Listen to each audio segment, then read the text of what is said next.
Hey everyone, thanks for joining us here on the program. This is lifted from the Kamala Harris's record episode. And I didn't want to keep this extra hour in because it's inside baseball, and frankly, I don't know how many people are going to care about it. But some of you might, but I didn't feel that it was totally germane to the topic of the Kamala Harris episode, and so I didn't want it to be 2.5 hours long, and if it could be an hour and a half long. So those who are only interested in that might not be scared away from the length. So I figured I'd put this out there just as I am sometimes a pointed critic of the Mises Caucus in the Libertarian Party, and I want to explain why.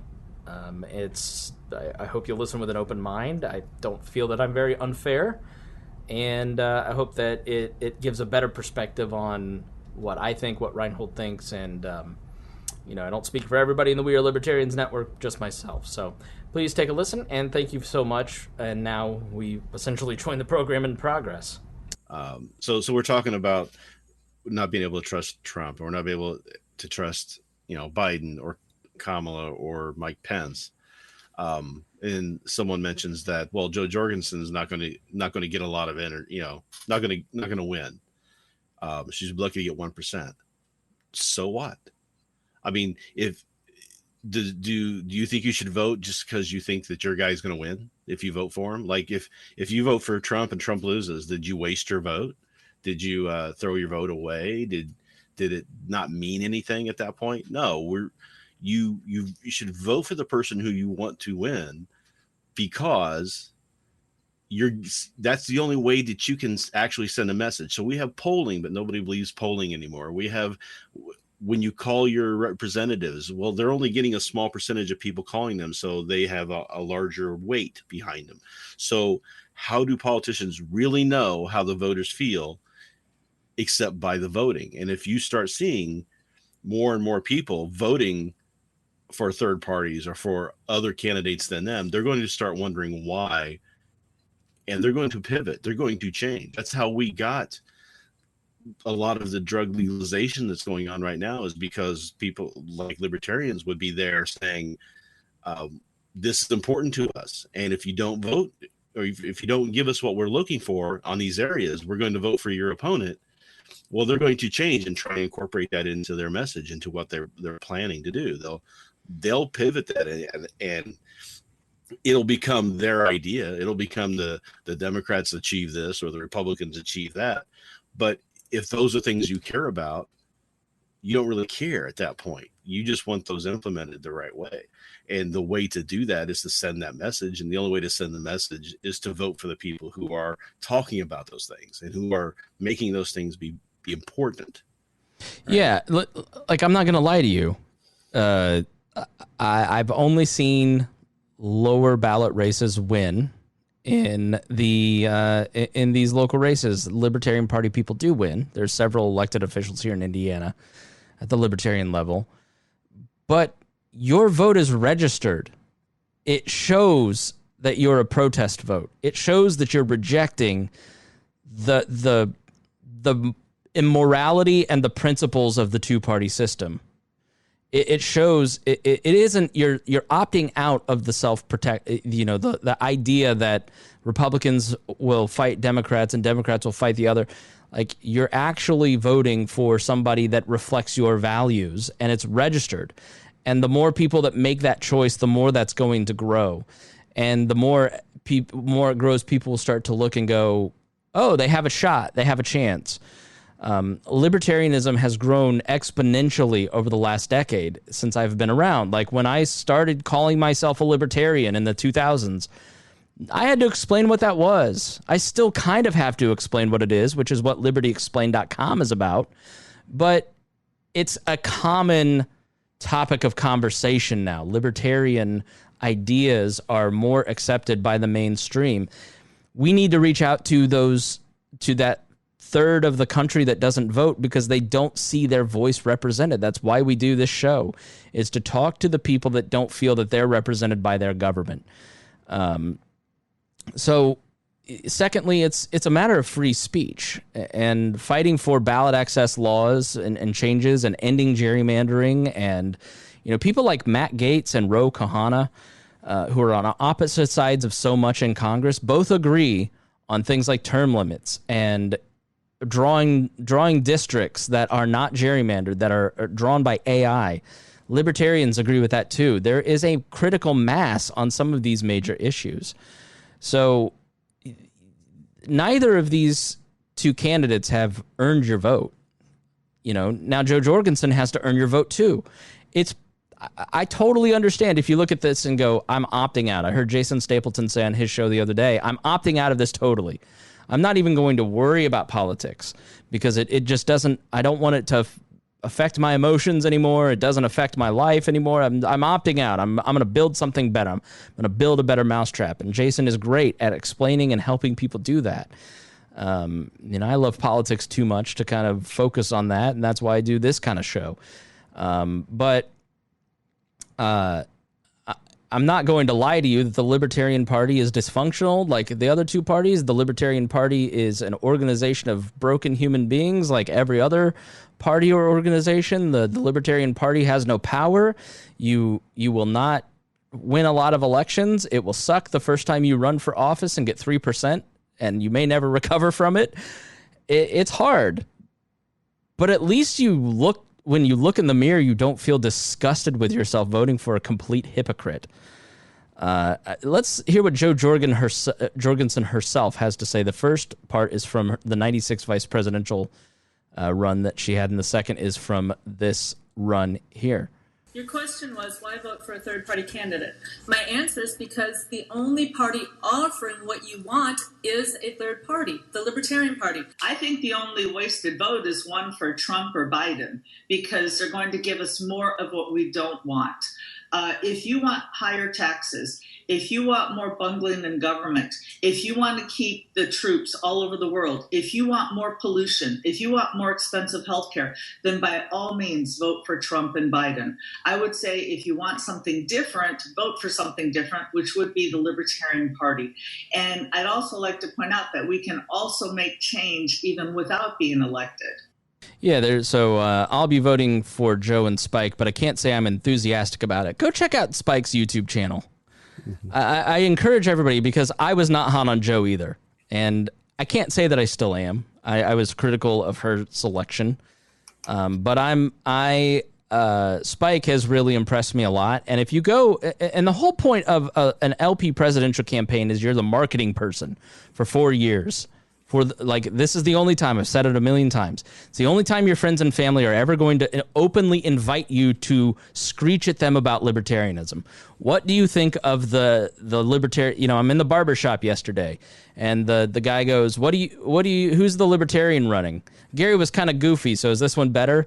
They had an awareness of Gary Johnson. They have no idea who Dave Smith or Nick Sarwark are, but they know who Gary Johnson is, just your average Joe on the street. And that was because the media gave him the attention. I mean, that was the big problem. So you can sit there and you can shout to the heavens and try to make your case and put out videos and social media and make all the trips and interviews that you can get your hands on.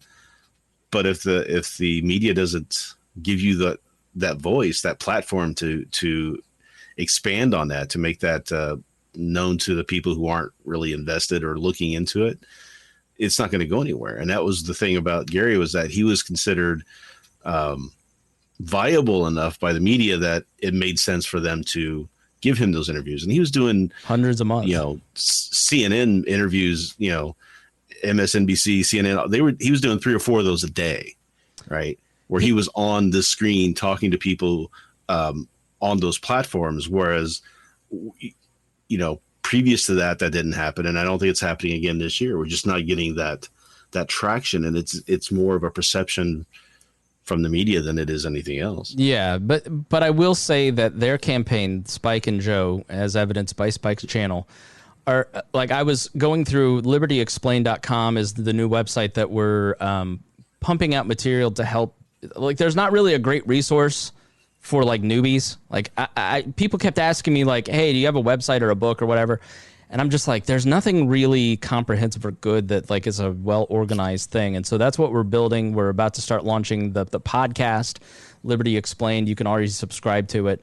But the website is up and filled with all kinds of different resources. And, going through and building out our video playlists that you can find on our YouTube channel, when you go through the movement stuff, Harry Browne had almost everything Harry Browne did in 96 and 2000 is still relevant and I could use and post to the website.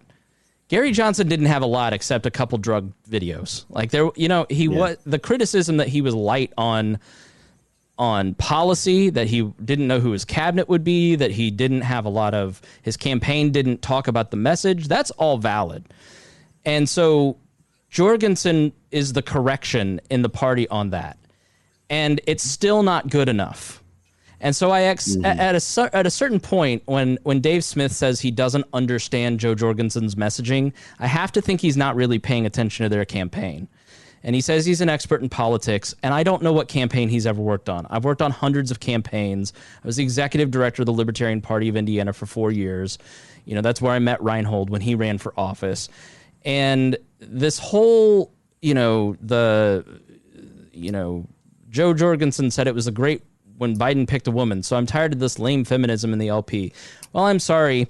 There are a lot of people. There is this instinct within, especially the Mises crowd, the Mises Caucus, to think that the candidates should target their messaging specifically to you. And if you are not happy with their message, then the whole campaign sucks and it's not worthy, and I'm not voting for you, and I'm going to stomp my feet and walk out. And I know, calling it a tantrum is childish. But frankly, out of hundreds of tweets, you pick one that was very innocuous when the lifespan of a tweet is 20 minutes and 7% of the country is on Twitter and nobody thinks Twitter is real life and it's completely inconsequential. We're going to beat up Jo Jorgensen on not running her own Twitter and not tweeting out the right things. That tweet was a tweet from a woman to other women, specifically of left-leaning virtue. And then she had 8 tweets bashing Kamala Harris's record. That wasn't what was important. It was the fact that she was reaching out to people that had cognitive dissonance with a certain vein of the movement. And there just has to start, we cannot as a party, we're not, and I will not allow, with my voice, I will speak up and say, this campaign is giving the purity crowd exactly what they wanted. And they're still not happy about it. So I have to think that they're not going to be happy and they're going to try and wreck another presidential cycle with tantrums because they aren't being talked to directly because they think that they're the center of the universe. And that's not how this works. Like, anti-leftism is not libertarianism. Like, it's not the same thing. Yes, you could say that this entire podcast, if you're a left-leaning person, this entire episode was probably uncomfortable for you. There are elements to it. But women, minorities, the party has to reach out to other people, and that means that they're going to talk to other people that don't look like you, think like you, and talk like you. Spike, again, Darla says she praised Biden for picking Kamala. Come on. That's not what she said. Nope. Here's what happens. It's like Weld with Clinton. These things get into this echo chamber and get repeated until you're saying things that are not accurate. It's like the InfoWars article and Ron Paul Institute article about Jo Jorgensen saying that she thinks that you should be fired for cancel culture or whatever. If you read what she said, if you listen to the interview, it's not what the headline of the Ron Paul Institute article said. But that has now become gospel because people don't go back and actually look at the original source. And it becomes a tool to bludgeon an internal opponent. And so my main criticism with the Mises Caucus is that they're the ones that invented caucusing. And so instead of everybody kind of working together, because what used to happen is that after the presidential candidate was selected, people weren't happy, but they would generally work for the candidate. That stopped last cycle, and it's continuing this cycle. There is no unity because one faction wants to tear down the other factions with dismissive and rude language and saying this person's not pure when this is the most pure candidate in the time since Bednarik. It's not helpful, and all it does is make us look dysfunctional because you're being intentionally divisive. Like it makes it harder for shows like ours who are trying to reach out to new people, like, to join the movement, because when we did that survey of 100 people of our audience and beyond, like, what is the thing that turns you off from libertarianism? The number one comment was the comments on your Instagram page. And who is commenting on our Instagram page? It's the Hoppians. It's the guys who are alt-right adjacent. It is the people who every time we say the word black on our Instagram give us 300 comments of why racism doesn't exist and you guys are a bunch of left-wing SJW assholes. Like, you're hurting the movement, and everybody's seeing it for what it is, and everybody's starting to alienate you and give you negative feedback for that reason, for everything I'm saying. And instead of going, all this negative criticism from people who are not, there isn't a Sarwark around every corner, so why am I getting so much negative social feedback? You double down and you just start name calling even more, and people are jumping off your ship left and right. When the Mises Caucus came in, I said great, because the fight before the Mises Caucus was the Ron Paul Campaign for Liberty Mises crowd put down the Libertarian Party and made it a joke and said join the Republican Party.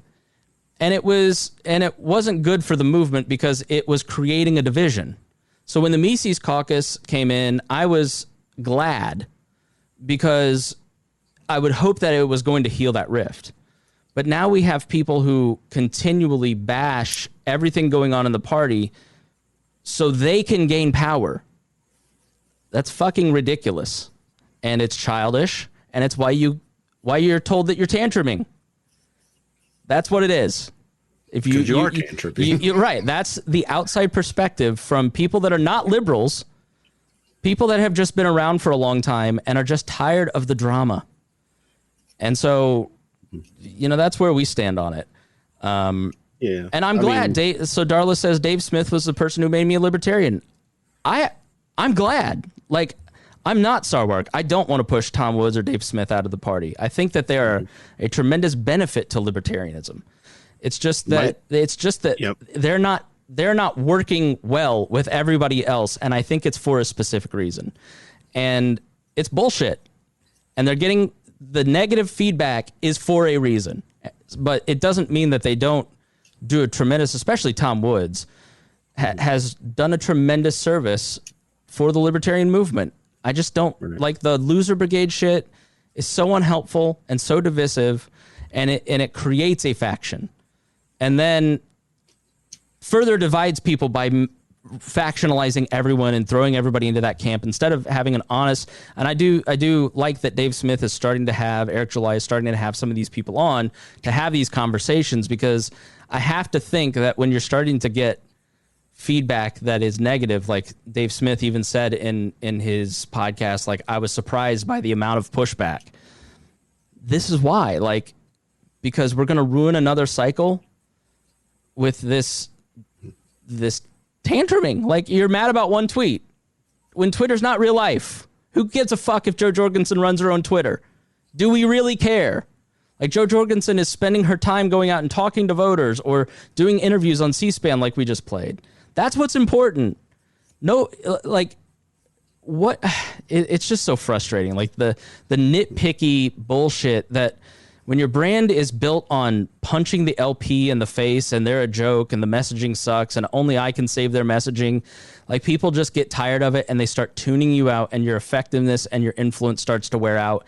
And I've been pointing this out and I keep getting beat up for it, but I'm trying to help. I'm not Sarwark. I'm not against the Mises Caucus. I'm just saying you're hurting yourselves and you're hurting the movement at large. And I do actually care, which is why I pointed out. Like, I do actually care that Ron Paul's reputation is being tarnished by a bunch of conspiracy theorists and possible Russian assets like Daniel McAdams. Like, I love Ron Paul, and I'm mad about what the Ron Paul Institute constantly puts out. Like, I wouldn't say anything if I didn't give a shit about Ron Paul. Like, Dave Smith is a credit to the libertarian movement. You know, it's just. But he's not infallible. He doesn't, and that's what really irritates me is when we have people who are brought into the movement, whether you've been brought in through by, Harry Brown, or you were brought in by Ron Paul, or you were brought in by Dave Smith or Tom Woods. Once you are brought in and you start to say, hey, I'm a libertarian, keep learning, keep questioning. Don't stop there. Don't just take that person's view and words and make them your own. That's not being an individual. That's not being actualized. That's letting somebody else do your thinking for you. Become yourself, question everything, and develop your own views on things, right? And it's okay to disagree with people. You know, I can sit there and say that I think Dave Smith was wrong on his defense of Molyneux because of race realism, which isn't a real thing, but he's trying to say it's factual. I can have my opinions with Nick Sarwark and say I don't think he should have done this or said this. You know, my relationship with Nick ended when I criticized him publicly for going after Tom Woods. Yeah. And I had a private conversation with him at the national convention in 2018 and said, you need to stop because Tom Woods is a benefit to the Libertarian Party and you're needlessly dividing the movement by doing this. And he said, thank you. And then he kept doing it. And Nick and I have never had the same friendship as we had before that. My friendship ended because I defended Tom. But I'm sure that I would never get, what I care about is the movement. And this is why I'm often critical and talk about this inside baseball stuff. And maybe we should cut this out and put this in as a separate podcast, but because this isn't relevant to Kamala Harris. But I care about the movement because I think we have tremendous potential. And when you look at the under 40 crowd, when you look at exit polling here in Indiana, for instance, for Lucy Brenton, and when she ran for Senate, under 40, we get 10% of the vote. And the Libertarian Party specifically gets 10% of the vote. And that's probably with a lot of libertarians not knowing they're libertarians, or B, not voting because they didn't like Lucy or whatever. I think the millennial and Zoomer libertarian vote is enormous. And I think we are at a point where Buckley was in the 1950s, where if you have a National Review type organization that can unite the various clans of libertarianism, and we can all get on the same page and start working together, we can build a movement that starts to have significant power as these old two parties start to fish for their identity. If Biden gets elected, the left is going to eat itself for political power because he's a weak president, just like under Carter. If Donald Trump loses, the right is going to be searching for a new identity because Donald Trump ruined the identity that they have. We are on the precipice of libertarianism flourishing because of technology. And we can ruin that, and we can continue all this bullshit and quibble over cultural issues that don't matter. Instead, the number one issues in our survey were taxes, lowering the cost of living, inflation, healthcare, lowering the price of healthcare. That's what people want. They don't want the cultural stuff. And if you go and look at as I was scouring all this stuff, if you go look at any of the think tanks in the libertarian movement, but Mises highlights it best. You go back and look at the stuff that they were doing under Obama or in 2013. It was all economics, it was taxes, it was traditional libertarian orthodoxy. And over the Trump era, it has become cultural issues. And that's not what people are looking for. Let's see. Let's see here. There's a comment I wanted to respond to. And that's why I think Spike was totally right on Dave Smith. They were both, if you haven't listened to Spike Cohen on Dave Smith, it was a great conversation. They were super respectful of each other. And I agree wholeheartedly with Spike. I think he made the libertarian case for why systemic racism exists, why we should partner with people we don't agree with to fight it. I don't buy the idea that there is this massive left infiltration. The reality is, okay. So Darla says, I think people are just tired of hearing about how bad they are because of their non-existent white privilege. What I've tried to explain is that as I used to be the libertarian, and you go back and listen to this show, like, especially if you listen to like the Ferguson episode, I'm saying all the same things as a lot of like a Dave Smith is saying now. But as I got out of my libertarian echo chamber and started going into more professional circles, and I started, because at the time I was just really still entrenched. All my friend groups were all in the Libertarian Party because I had worked in the Libertarian Party. As I have expanded my circle into talking to people outside of my culture, outside of my bubbles, outside of my socioeconomic classes, I've realized that I had a tendency to think that everybody thought like me and that my definition of libertarianism was the definition. I had a tendency to deny other people's experiences, look at other explanations that I knee-jerk disagreed with as fake. And now that I kind of talk to a wider, broader range of people through my weekend radio show, through the Pat Down, I'm starting to realize that major criticisms generally all have some truth because they're coming from an experience in life that I don't have access to. I don't know what it's like to be a black man in America. I don't know what it's like to be a lesbian black female, and what different complications they have in life that I might have. And so there's a responsibility in some ways. We must reach out to people and have conversations that aren't in our sphere. And a big change in We Are Libertarians has been not just looking at things from my version of libertarianism, trying to talk to my libertarians and share my experience, and it's birds of a feather flocking together. What I've tried to do is, on these types of shows, try to get in the head of Kamala Harris and understand why she's making the choices she made. Why does Mike Pence think the things that he does? What are the shades of this? Like in the Joe Biden episode, it's easy to just go, Joe Biden's the devil and he's awful. But like, why did Joe Biden make the choices he made, and what does that say about him? And talking to liberal friends, talking to other people, like not being narcissistic and thinking that my world is the world. And I think that happens a lot in the libertarian movement because the nature of social media pushes everybody into your algorithm is what you like, and they want to show you what you like. And so when my commentary or criticisms hit differently and strikes you as odd or weird, it's because I'm trying and actively seeking out other opinions and asking, like, what is it like doing this? What is it like doing that? And that's something I didn't ever do.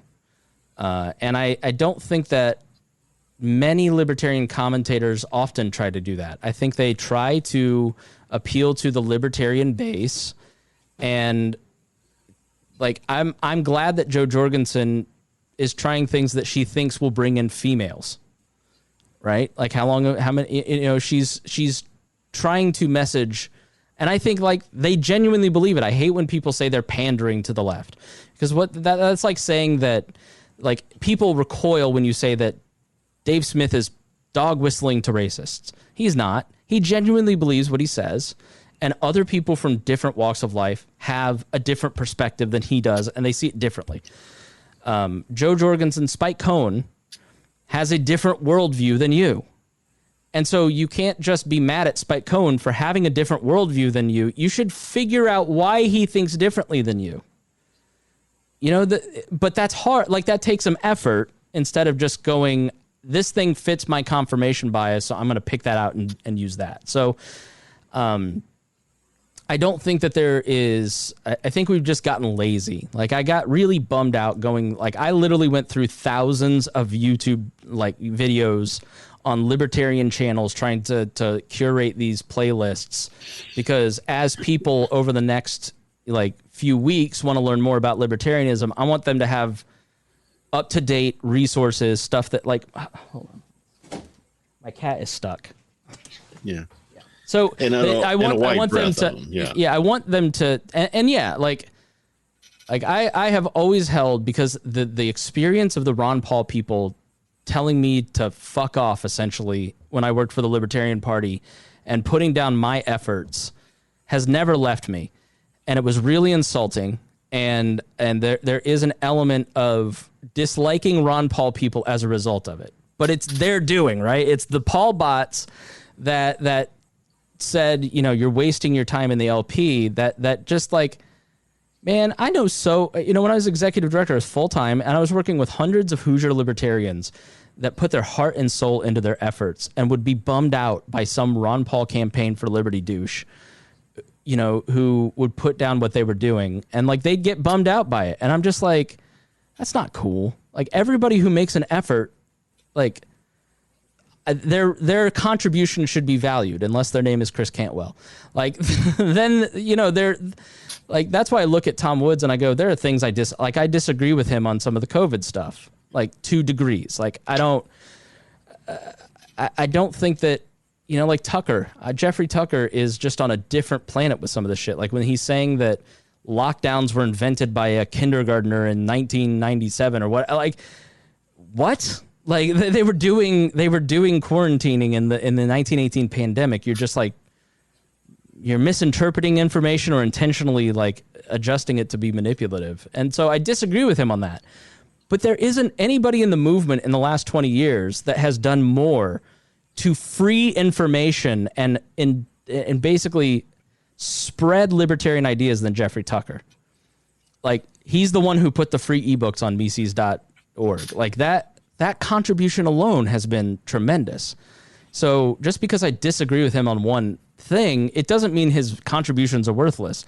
And so I don't get when we go, I don't like this message that doesn't appeal to me. This whole campaign sucks. I'm not going to vote for them. Like, it's very self-centered, and it's very it's not how a free society would work. Like, you're going to, in the free market, have to interact with people that you don't agree with. And so why not start building those muscles on interacting with people that you don't necessarily agree with? My understanding and debating of the left has become so much stronger because I'm going in, week out, across from Dion on the pat down, who is a socialist, and he's pushing me and I'm pushing him, and we're meeting on common ground and finding places we agree. And I may be more left than I was 5 years ago on certain things, but it's because I realized, like, oh, I needed to do, like, so I just think that a lot of the conversations that are coming out of the Mises Caucus is self-centered and unhelpful. And I feel that way because of 20 years of experience. And a lot of you guys are younger and don't know politics and don't understand politics, and you've been in it for 2 years. And I'm forgiving of that, but at the same time, leave everybody the fuck alone.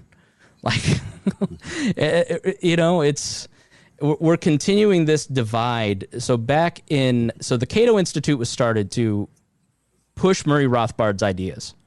The Koch brothers funded the Cato Institute so Murray Rothbard could have an economic think tank. And then Ed Crane came in and expanded the reach of it. And Murray Rothbard was unhappy that it went from being the Murray Rothbard Institute to a different mission. So he quit.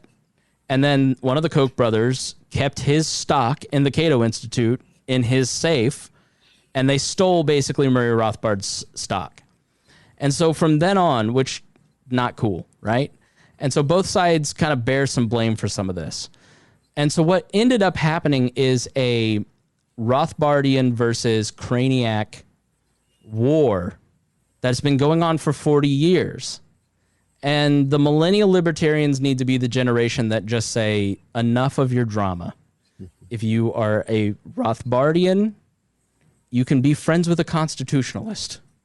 If you are a minarchist, you can have a conversation with a mutualist. Our enemy is the state, not each other. And the Hoppians. Fuck the Hoppians. Just kidding. No, like I don't. All I know is that when I get like swarmed on Twitter by the alt-right guys, they always have Hoppe as their profile picture. Yeah. But you know, it sort of makes you go, all right, this brutalist mindset is prevalent in one central area. So Yeah, that's where I come down on it. That's why I'm critical of it. I don't feel that I am irrational. I'm certainly not coming at it because you're right and I'm left, and I want you to agree with me. I'm trying. I am in politics. There are just a lot of different types, and I'm a movement builder. Like, that's what I've always cared about. I care about growing third party challenges to the two party state. I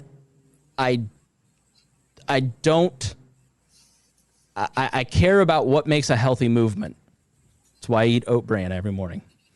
Yeah, and when you mentioned the splits that happened 40 years ago, and there's some quibble on whether or not those were stolen or if they were part of the agreement. But what it ended up happening was it got so bad that in 1983, the party split in half.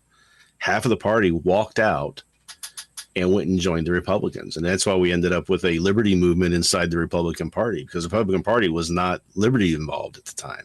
So they thought that they would try to convert the Republicans over to be libertarians. And it has been an invisible failure.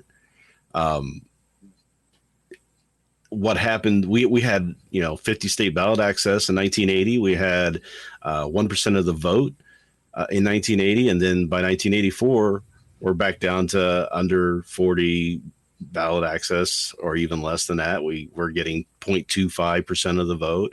It's because of that split, because people couldn't work together anymore. Yeah. Right. They couldn't figure out common grounds. Libertarians, all the different sects of libertarianism have like 90% common ground. They disagree on a couple things. They just disagree on those things so much that they're putting the line in the sand there. And it's insane. So that was always my complaint when the Mises Caucus first came in, was Michael Heiss was advertising it as they were going to take over the party. And when in reality, I'll be honest, like, having worked for the Advocates for Self-Government in 2013, I was the marketing director of, if you've ever taken the world's smallest political quiz or done an Operation Politically Homeless outreach thing, like, that was what I did for 2013. And so I spent an inordinate amount of time, because they were an entry point for the movement. It's since changed, which is why I built libertyexplained.com to fill that gap as the advocates have shifted. Most of the Libertarian Party were Rothbardians. They just didn't like the fact that the Rothbardian crowd were dicks to them about their political stance, because they didn't want to be Republicans. Mm-hmm. And so it is the personal choices of a faction that made the LP somewhat hostile towards the other thing. And like, we're at the point where like that has to just go away. Like, because the reality is, I don't know many, like, I talk to a lot of libertarians, like hundreds a week, because of people emailing or messaging or commenting or whatever. I don't know a lot of people. I know a lot of people who are on the beginning of the train, and then I know a lot of people who are anarchists. I don't know a lot of people like Ryan who are libertarian socialists. I don't know a lot of people who are like the Tyler Cowen types who want, common good conservatism, but a libertarian version of it. I don't know many people who aren't anarchists, I guess is what I'm trying to say, like, or aspire to be anarchists. You're not, but like, I think that, gun to your head, if you said a perfect world, if man were okay, like, I'm for a night watchman state, because I don't think that private courts work. So I would technically be a minarchist. Right. Well, my whole contention on the anarchism stuff is I think that anarchists have the same issue that socialists have, is that their idea of the perfect world doesn't mesh with human nature. Right. So there's a human nature aspect of wanting to have some sort of rule structure in place and some sort of government in place. You've never seen an anarchist. So I know Spooner had said this, and anarchists say this a lot, where they say that the government we have failed to stop the government we have now, right? So trying to do a minarchist type of government with the original Constitution, failed to prevent it growing and bloating and becoming what it is today. Well, there's been no anarchist in society that has ever stopped from becoming a government society, right? When you have, and part of it comes to being definitions of words, right? So what's a government, and what's a private organization? So when you break it down, if you have three people living in an area and one person is trying to overrun one of the other people, and then those two people come together and defend because let's say they're weaker than the one who's stronger, who's trying to tell them what to do. When those two come together to become a common defense against the third acting outside of what is acceptable boundaries that they are setting, that's a government. So even at that small of a level, you still have something that you call a government. Now you can call it something else and then say we're anarchists because we don't believe in, that government, but you're still employing government at that point. So there's always going to be rules for society that are in place. They have to be enforced somehow.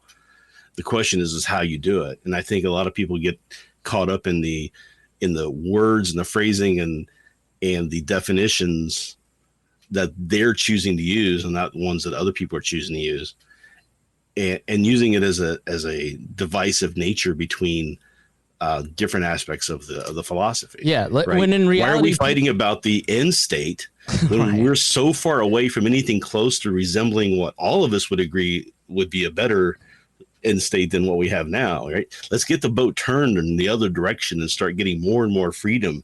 And then we can have all the arguments and fights and quibbles over the minutia of what that end state looks like at that level. Yeah, why are we like fighting about it now? Listen, I was going to vote. Most likely, I was going to vote for Jo Jorgensen or Jacob Hornberger, or I probably would have even voted for Adam Kokesh. You know what I mean? Like it's not because I'm a Libertarian Party hardcore person. I'm not anymore, like I used to be. But it's that what are my options, right? Like to say that I'm not going to vote for Jo Jorgensen because of a tweet, when your options are not registering as a protest vote by opting out, or voting for Donald Trump or Joe Biden, the best or Green Party. The best choice to me available is the Libertarian Party presidential candidate. So, I'm a lot more forgiving of things. I don't know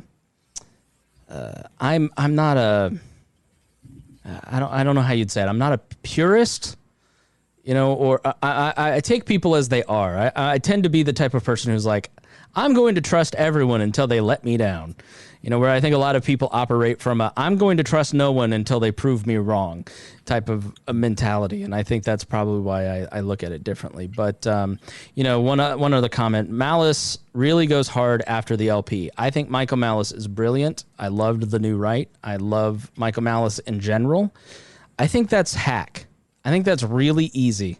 I think if you're beating up on the Libertarian Party or making jokes at the Libertarian Party's expense, I think it's bad comedy. It's not even funny. Like if you're bringing up James Weeks, that's hack.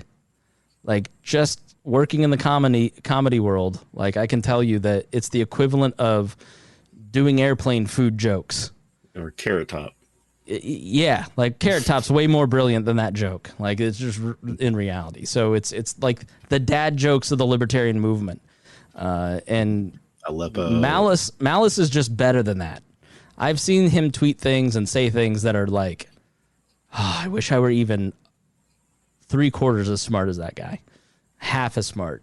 But beating up on the LP, what I really kind of think is, and I think there's a certain wing of the libertarian movement that will not be libertarian in expressing themselves as a libertarian in 2 to 3 years.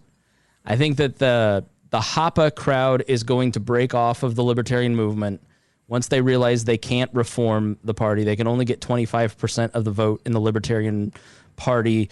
They're constantly doing battle. Like at a certain point when you're fighting with someone every single day, all the time, and you open up your Twitter and it's nothing but fights, it's exhausting. That's why we're putting everything from 2013 or 2014 to 2017 behind the paywall. I just got tired of fighting with everybody all the time. That type of broadcasting is very exhausting.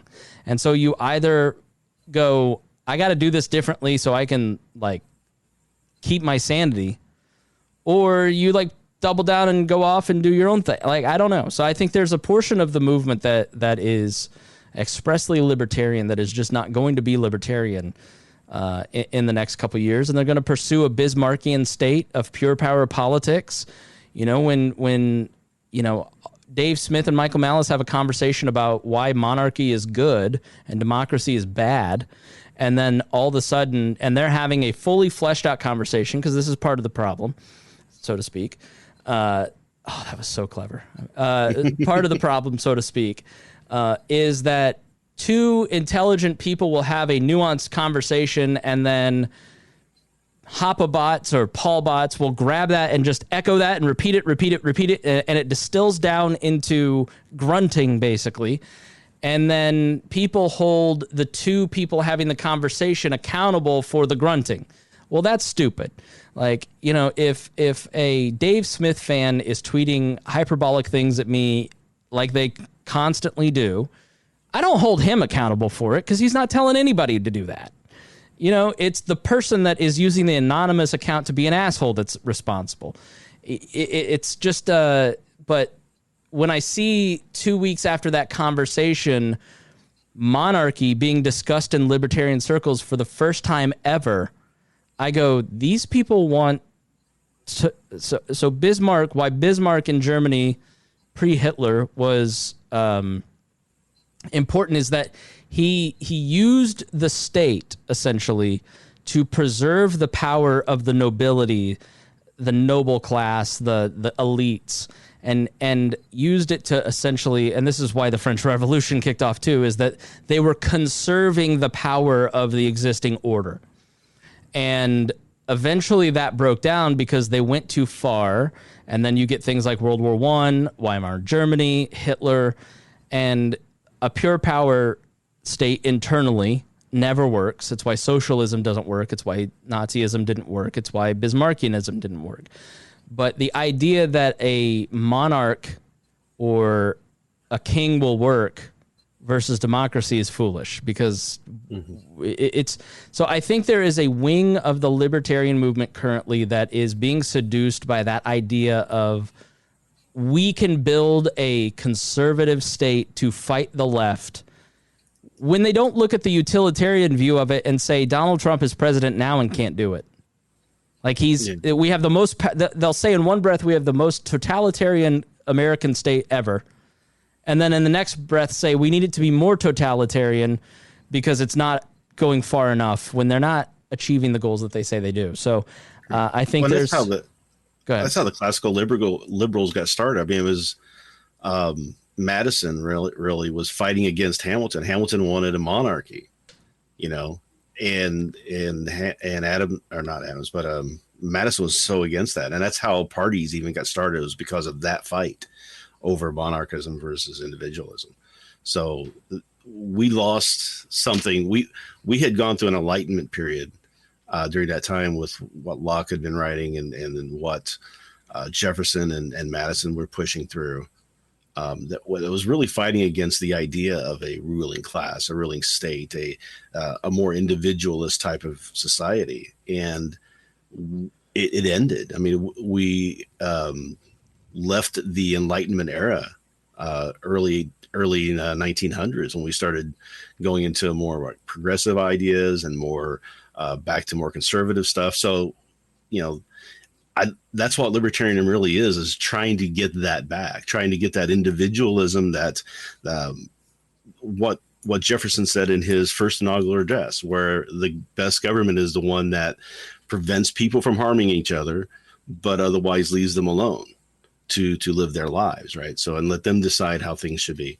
And, you know, that's considered so fringe these days, when it was almost the basis of what this country was founded on. And both the Republicans and the Democrats have lost complete sight of that in their bid for trying to gain ultimate power, to become that monarchy, as it were. They want to destroy the other party and be in complete control of everything, right? They don't want to work with them anymore. It's become such a split, and it didn't always used to be that way, but it's just getting worse and worse and worse. And I don't know the answer to that other than just stop telling them no and quit giving them the power that they're abusing and coveting so much. Take it back. Yeah. You know, we got to start wrapping up because I have to go to some family stuff. But in my opinion, I don't think the Liberty influence on the Republicans has been a complete failure. There is recognition of the Liberty Caucus within the Republicans. Yes, but the Freedom Caucus now is backing an unconstitutional executive order to take the power, the initiation of spending for the president when it's only given to the House and the Constitution. And then Thomas Massie, I think, will be running for president next time. Would you vote for him if he runs as a Republican? I would. I would vote for Thomas Massie. But I will say that Thomas Massie and Justin Amash are examples of how far right the right is going under Trump. And this is a cautionary tale for many in the Mises sort of world, the people who listen to Malice, because he's expressly Hamiltonian. The Justin Amash was the heir apparent to Ron Paul, anointed by Ron Paul as the heir apparent 10 years ago, along with Rand and Massie. Well, when we did the interview on the Chrissy and Jesse show with Amash, I asked him out of my own personal glee, can you change it from the inside? And he said, absolutely not. It's unchangeable. It must be done from the outside, and the Libertarian Party is the best vehicle to do that. Justin Amash has not changed, and there are people within the Libertarian movement who call Justin Amash a leftist. Well, Justin Amash was the heir apparent to Ron Paul. Massie is so far left to people in the Republican Party that they're trying to primary him. There's a great documentary on HBO called The Swamp that follows Massie and Matt Gaetz. And Massie is a decent guy who is constantly under attack by the president and his fellow Freedom Caucus people because he's not blindly following the president. We know somebody who assisted in that effort, didn't we? Yeah. And so he wouldn't vote for one unconstitutional thing, and so the next day he got a primary opponent by threat of the president. And so when Justin Amash have become leftist to you, you are too far right. And if anybody that's the problem is influencing you, they're too far right, and they need to check themselves because Justin Amash is a constitutionalist, and Thomas Massie too. They fit perfectly within the libertarian movement. Constitutionalists belong the same as anarcho-capitalists and I'd even say anarcho-communists. Part of the reason that I have been more vocal about the what I call the leave them alone strategy is because we had a libertarian socialist on our staff who ran the Heretic. His name is Ryan Lindsay. He never advocated the violence of the state. He had different reasons for being a libertarian socialist. He had more leftist predilections. And the way that he was treated was so, even by our own Facebook group, which is one of the more rational, nice Facebook groups, he was treated so poorly. He now is with the Democratic, the Socialist Party of America, whatever they're called, the DFA. DSA, yeah. DSA. He doesn't want to even associate with libertarians anymore because he was treated so poorly. He's become more socialist and less libertarian because of the way that the movement treated him. Now, maybe you think that's a good thing, but I don't, because I learned a lot from Ryan. And I like that Ryan was a check and balance on my more conservative-leaning libertarianism. And so I just think it's a shame that we can't, in our movement in this day and age, have the kind of conversations that Karl Hess and Murray Rothbard and Hazlitt and Hayek used to have. It used to be about winning the minds, right? Winning the marketplace of ideas, right? And it's in order to have a marketplace, a free market, right? You have to have all different types of people in there. The same with the free marketplace of ideas, and you can't grow and become more convinced about your opinion unless you continuously question it, you counter it, you listen to other people give you why they think that it's not going to work. Then you have to think about that, process it, and figure out what is the best answer. That's how you grow as a person, by continuously questioning yourself. And when we talk about Massey, I don't see any scenario where Massey would win the nomination of the Republican Party. They're too far, too far gone. Yeah. And not only that, it was never, the Republican Party is about conserving the way things are. And libertarianism and liberty are not going to fit into that, and it never will. That's why it was so weird for them to try to make that change and become the Liberty Caucus. The Liberty Caucus itself, what was the rule? That Liberty Caucus could not ever support a libertarian candidate. Yeah, they can never say that they put their backing behind a libertarian candidate. It was against the rules. Maybe Maloney has changed things over at Young Americans for Liberty, but they refuse to support libertarian candidates as well. Yeah. So, it's like, okay, if you've got a libertarian with a winnable race, you're not going to support them just because of party label. That seems counterintuitive. And then they want libertarians to come over and support them. Right.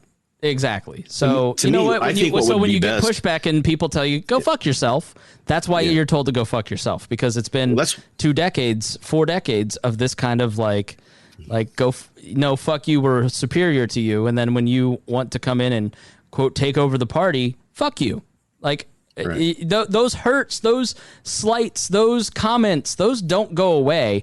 And those people who have been involved in the Libertarian Party for 40 years that are delegates, and this is where Heiss went wrong with the Mises Caucus. In general, these people don't ever sit down and have like conversations with old people that I can tell. Like they just go after it. Like the way that the Mises Caucus came in, we're young, we're arrogant, we're going to do things our way, and you're going to submit because we're going to force you to. We're going to grow in popular and become the movement. Instead of like, and I talked to people 2-3 years ago when this started. They didn't have conversations with longtime libertarians. They attacked them. They put them down. They dismissed them. And it was a continuation of what those people had gone through for 20 years. And so there's a resentment in the party towards them because of their attitude. But then it's not them that's the problem. It's leftists are infiltrating the party. Instead of like having a conversation, because the way that politics actually works is you coalition build and you have conversations with people who have the power. And so it was an arrogant entrance that has never been submitted, and things have just gotten worse. Two of the worst things I've ever seen happen in the Libertarian Party.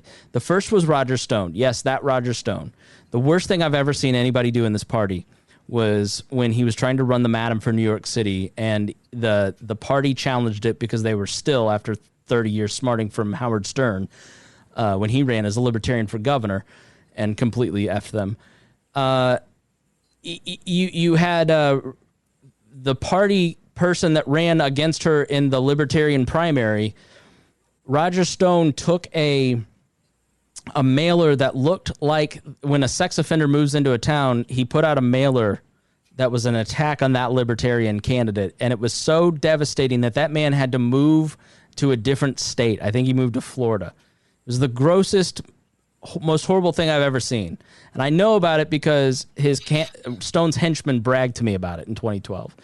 The second worst thing I've ever seen is what happened to Joshua Smith, who Reinhold and I have no love for. What was done with his daughter was the grossest thing I've ever seen. His second grossest thing that I've seen. And I know who is behind it. And that person was victim shaming in the 2016 campaign. She was living in Indiana at a certain point. That was really awful. And I feel bad that poor girl was caught in the middle of that and was encouraged to do that. The next worst thing is the Mises chair from California, whatever her name is, and what she said to Era Stewart. And those two things happened in the last 3 months. Like, are we just going to keep doing that? Are we going to keep going down that road? Are we going to keep treating each other like Roger Stone treats other people? Like, that doesn't seem like the kind of party that I want to be involved in. And that's why I tell my listeners, don't get involved in the party, because I don't want you to get hurt. I don't want to it's fucked up. So, all right, we gotta wrap up. Quick final thoughts, Reinhold. Now, final thoughts. Do we want to do final thoughts on Kamala Harris, and then you merge that into where we're give me the final, Reinhold. Give me your final thoughts on. Hold on.